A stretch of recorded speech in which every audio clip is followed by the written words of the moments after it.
In order to avoid a defamation case, let me just start by saying I don't know this officially, right?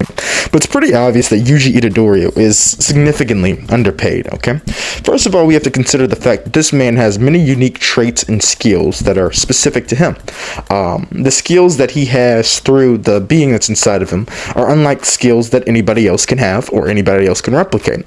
On top of that, his ability to eat the fingers and get rid of them makes him an invaluable asset to the company. Of course, the biggest thing against him when it comes to arguing for an increased salary or greater pay is the fact that they have a gun to his head.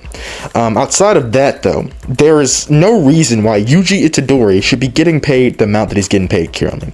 And again, we can't even estimate how much that is, but we can estimate that the top most skilled people, the best sorcerers on earth, literally the most skilled people at this company, Jujutsu High, are getting paid at least $10 to $20 million collectively.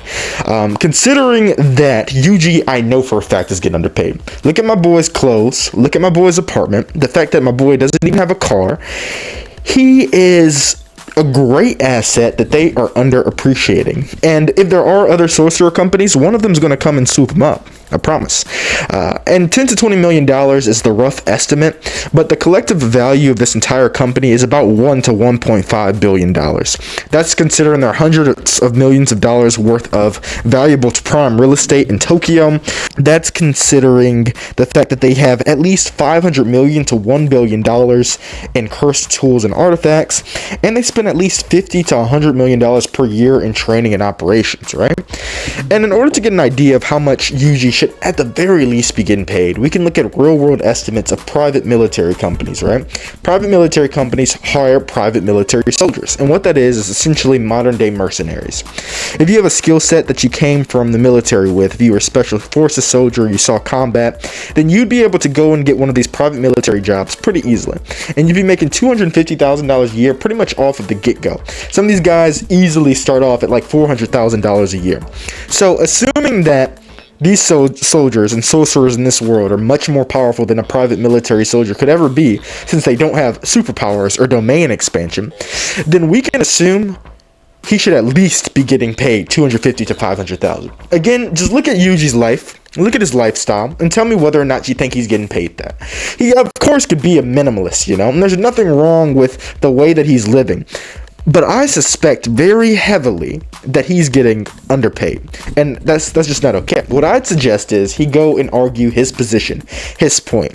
Even if he's going to die, even if they have a gun to his head, he still has significant value to this company that they can't find anywhere else. Because people or soldiers, private military soldiers usually get paid about $250,000 to $400,000. He should at least go and argue about $500,000 a year salary. All right, and again, this is how much other people around the world who just use guns are worth. He is an elite sorcerer. He has the ability to use artifacts. He has the ability to eat the fingers, unlike anybody else.